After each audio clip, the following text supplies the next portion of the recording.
After deciding to marry my boyfriend, Ethan, and visiting his family's home to greet them on the day, I found myself being rejected by all his relatives who said, "Don't ever contact us again. We don't want to hear your voice." Perhaps because of their upbringing, being doted on for their good looks, my mother-in-law and sister-in-law were harsh and jealous towards anyone who possessed something they did not. Unfortunately, I became the target of their envy. Both my father-in-law and brother-in-law, without any resistance, joined them in rejecting me. Several months ago, I was able to exact a grand revenge on these four.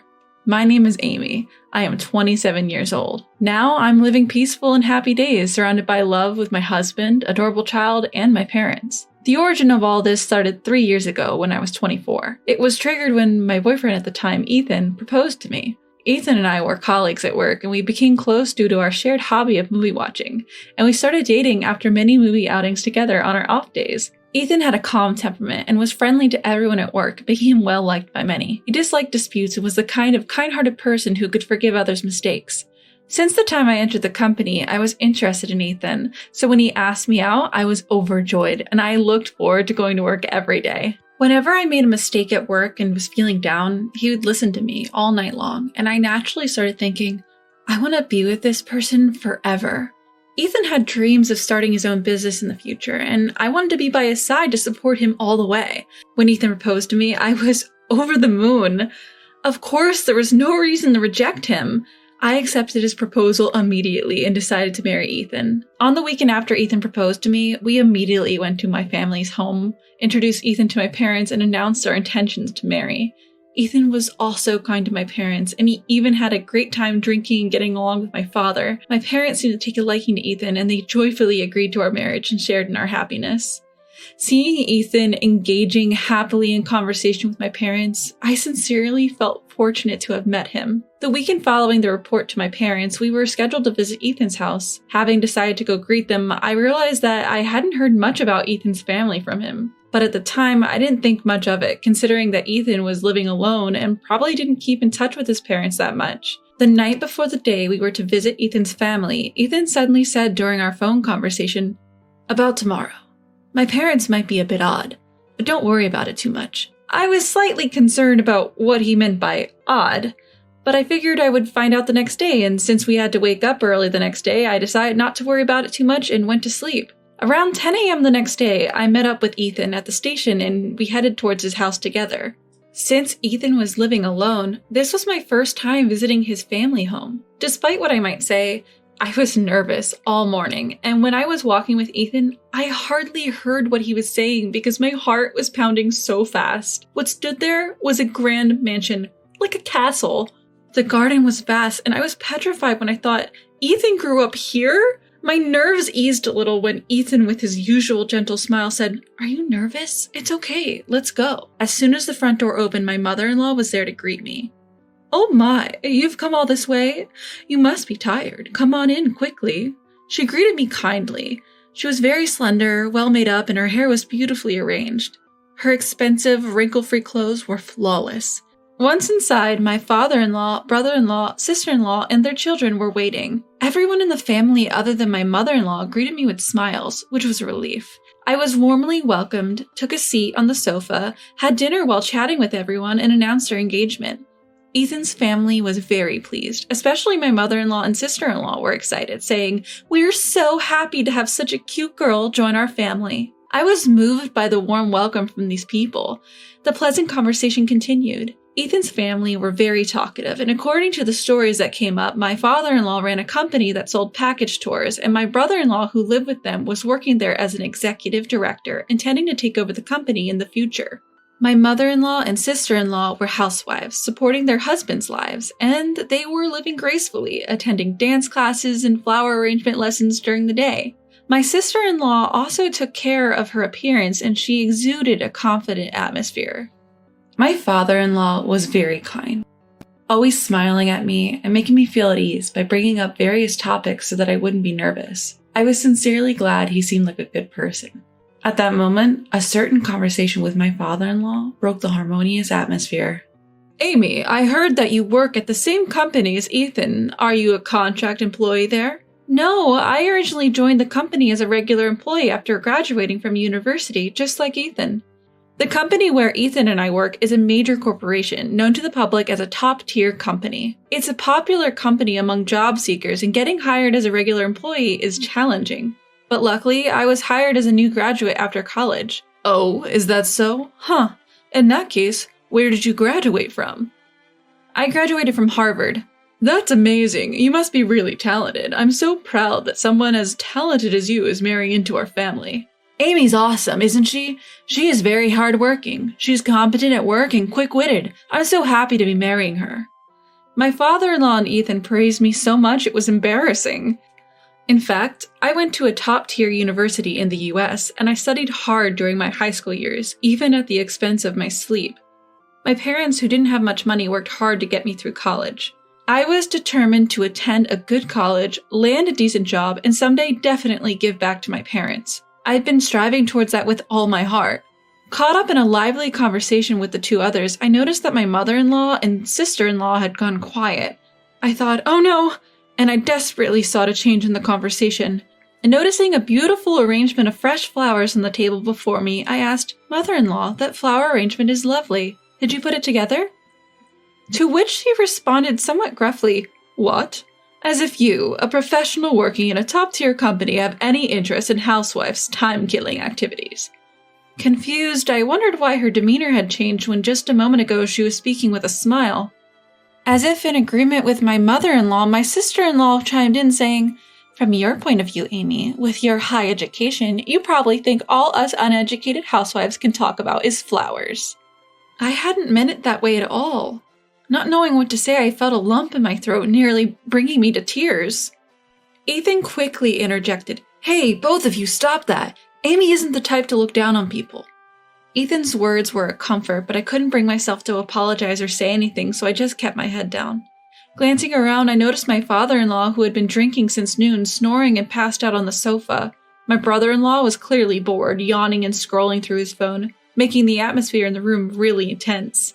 Then, at Ethan's suggestion, maybe it's about time we wrap this up, I was finally released from my uncomfortable atmosphere. On our way back to the station, Ethan apologized. Sorry about today. My mom and sister have a high pride. They're particularly sensitive about their high school graduate. From what Ethan told me later, my mother-in-law had been working at a flower shop right after high school, where my father-in-law had spotted her and fallen in love at first sight. My mother-in-law was certainly a beautiful woman. She had many customers coming into the flower shop just to see her. Every day, my father-in-law would frequent the flower shop, and after relentless pursuit, they started dating and eventually got married. Even now, it seems my father-in-law is always wrapped around my mother-in-law's little finger, always doing as she says. My sister-in-law was also a beautiful woman. She and my brother-in-law were high school classmates and had reconnected at reunion in their early 20s. Upon seeing how beautiful she had become, my brother-in-law fell head over heels, and after he persisted wooing, they ended up together. My brother-in-law too seems to do whatever his wife tells him to. Sure, I have a high level of education, but I couldn't understand why they felt insecure. They were both beautiful women who had kind husbands who would always protect them. I ended the day feeling unresolved and a little gloomy. A part of me started to question, is this marriage going to be all right? Leaving me with lingering discomfort. In any case, we received approval for our marriage from both families, so we started to plan our wedding.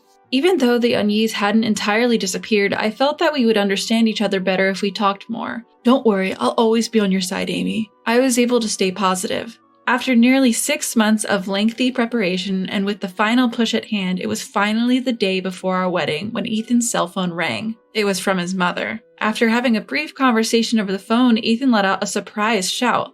What? Why? Huh? We can't just change it. Hey, hold on.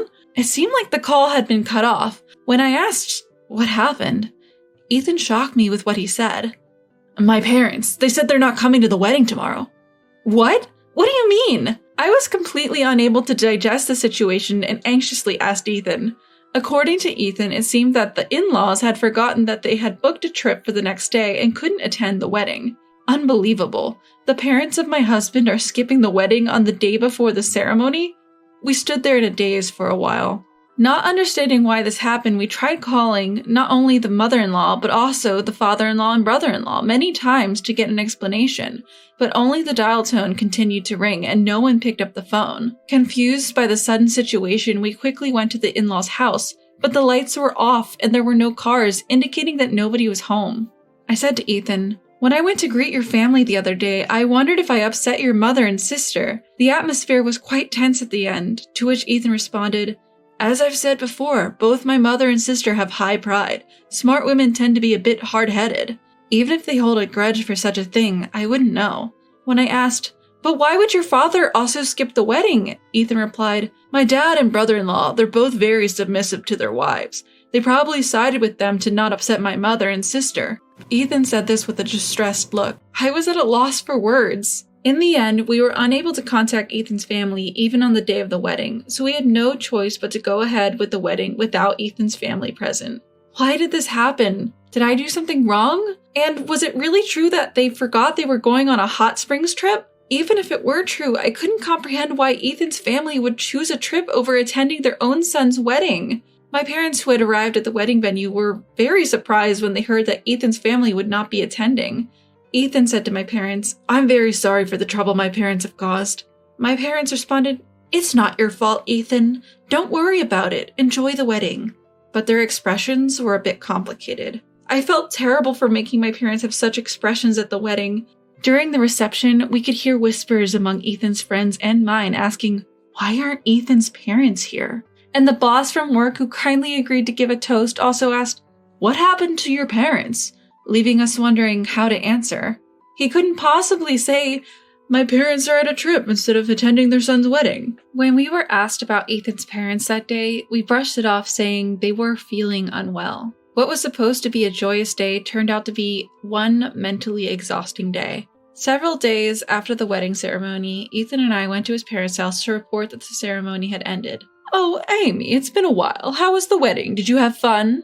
"Oh, I'm sorry. I couldn't make it because of my trip that day. I meant to buy you a souvenir, but I got so busy and forgot." She said this with no signs of remorse. "No, it's okay. I'm glad you enjoyed your trip." Inside, I felt sadness, wondering why I had to suffer such treatment, but to avoid worsening our relationship with Ethan's family, I responded with a forced smile. Ethan said, "It's unacceptable to cancel the day before. A wedding where all the relatives are absent? Is that even normal? If you didn't want to attend, we shouldn't have invited you in the first place." Then the sister-in-law said, "I would have attended if Amy wasn't the bride." What? What does that mean? I was so confused that my head started spinning. Then, as if to counterattack, the mother-in-law said, "Don't just blame us. I wanted to see my cute son's once-in-a-lifetime moment, but Amy ruined it. I'm a victim too. I'd like an apology." Ethan spoke up on behalf of me, who was too shocked to respond. "What do you mean Amy caused it?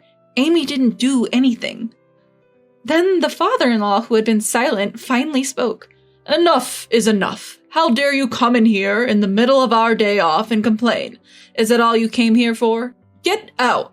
He yelled at us with incredible ferocity, and we were forcibly kicked out. And as I was putting on my shoes at the entrance, I felt a prick on the bottom of my foot. Ouch! In a panic, I lifted my foot and saw a caterpillar crawling inside my shoe. Ew! I, with one shoe on, ran outside and let the caterpillar go. The mother-in-law and sister-in-law, who had been watching, said, "Are you okay?" while snickering maliciously. I, who wanted to get out of there as soon as possible, said, "Sorry for the trouble," and was about to leave the house quickly when I was stopped by my mother-in-law. "Amy, please don't get involved with us except for weddings and funerals." Huh? Before I could ask why, she abruptly closed the door, ending the conversation. I really don't understand what I've done. I just wanted to get along with Ethan's family. On the way home, Ethan kept apologizing to me. He said, "You don't have to force yourself to interact with my family anymore. I'm really sorry." The mother-in-law and sister-in-law said they would have attended the wedding if I hadn't been the bride.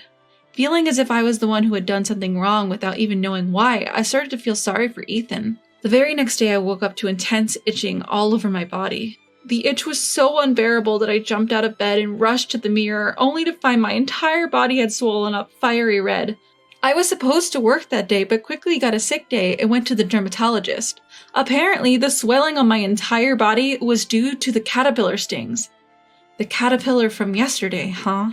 The itching was incredibly intense, and for about 2 weeks since that day, I was unable to sleep properly due to the severe itching. Come to think of it, I noticed my brother-in-law touching my shoes at the front door when I went to Ethan's house. The old me would have thought a caterpillar had just accidentally crawled in, but at that time, I felt nothing but distrust towards my in-laws. A month after that, Ethan was hospitalized due to ill health. He had been complaining of frequent stomach pains for a week before being hospitalized, so I, who was worried, forcefully made him take a day off from work and took him to the hospital, where he was told that he probably had a gastric ulcer and needed to be hospitalized for further tests. I was told not to contact them unless it was for a wedding or a funeral, so I hesitated, but I thought that it was not something to keep secret from Ethan's parents, so I plucked up the courage and called my in-laws. Hello? My mother-in-law picked up the phone. While the phone was ringing, I couldn't stop my hand from shaking, and I felt nauseous the moment I heard my mother-in-law's voice. That's how much I had come to dislike my mother-in-law. Hello, it's Amy. I'm sorry I haven't been in touch. What is it this time?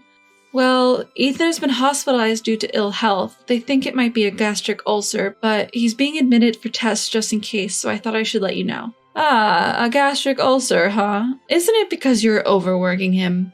Please don't call me for such trivial matters. I'm busy.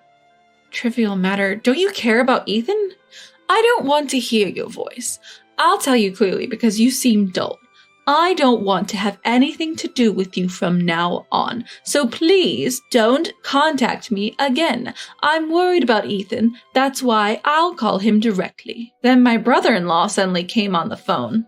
Look, you're too persistent. Read the room a little. I don't know if Ethan's been hospitalized or what, but it's annoying to have you contact us every time.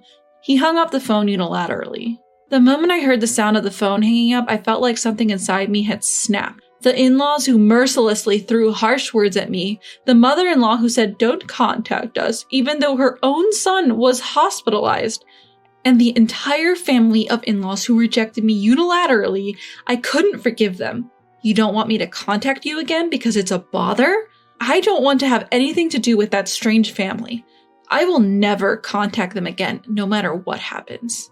After that, there were no significant abnormalities in Ethan's test results, and it turned out to be a mild gastric ulcer, so he took medication for a while and his health improved significantly. Of course, I explained the whole situation to Ethan. Ethan, with a look of resolve on his face, told me, "Let's stop getting involved with my family. The only person that matters to me now is Amy. If they can't accept Amy, then even if we're connected by blood, they're not family to me."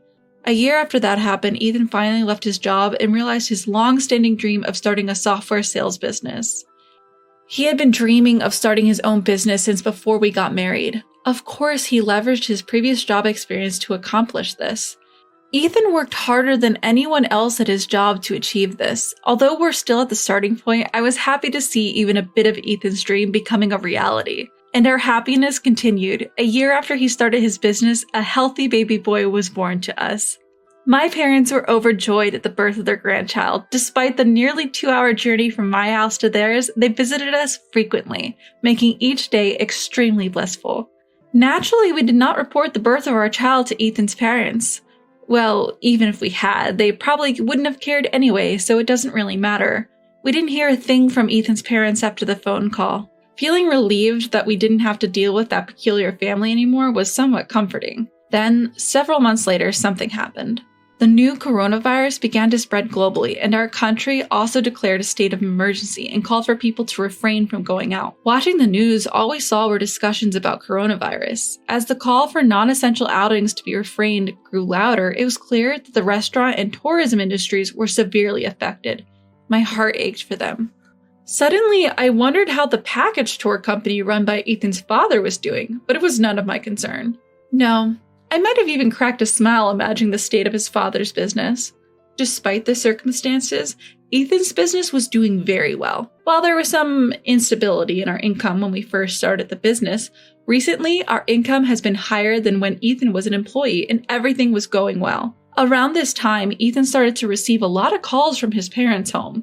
However, Ethan seemed to be avoiding getting involved with them, and he didn't pick up the phone even when he noticed the calls.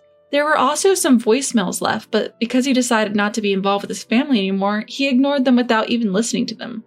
I often told Ethan, "You don't have to worry about me. It's okay to get in touch with them." From my perspective, I despise his family. But for Ethan, they're his family who raised him, and I felt guilty making him cut ties with his parents because of me. However, Ethan told me, as I've said before, Amy is the most important person to me, not my parents. If they can't accept Amy, even if they are my parents, I can't value them. I felt sorry, but also happy for Ethan's unwavering kindness. Ethan was still receiving calls from his father and mother every day, all of which he ignored. Then one day, a letter arrived from Ethan's family home. The letter simply stated, "Our business is on the verge of bankruptcy and we have some financial matters we'd like to discuss. We need to talk as soon as possible." Pretty audacious for someone who had cut ties with us. Their nerve was just as strong as ever, and they demanded urgent contact. Of course we didn't get in touch. Let him suffer. That's what he deserves. Next thing I knew, my cell phone was ringing. I didn't notice the call as I was at work, but a voicemail was kindly left for me. It seemed like Ethan had not been answering his phone, so the caller had reluctantly reached out to me instead. It's quite audacious, especially when I had told them not to contact me. Reluctantly, I decided to listen to the message that was left on my voicemail. All I got was a message saying, "Is this Amy's number? If Ethan continues to ignore me, I'll come knocking. Let him know." That's all it said. 2 days after the voicemail was left, Ethan had the day off because it was Saturday. We were enjoying a leisure family day at home. We had just finished lunch and were discussing what to do for the rest of the day when the doorbell rang. When I checked the monitor, there stood my 4 in-laws. Seeing my shocked face, Ethan came over to check the monitor as well. Ethan let out a heavy sigh and said to me, "You don't have to answer. They'll give up and leave if we don't open the door." However, I said, "It's fine. They've come all this way, so we should let them in. It's kind of pitiful." Ethan thought for a moment, then said, "Okay," and unlocked the door. Pitiful? No way would I ever feel that way about such diabolical in-laws.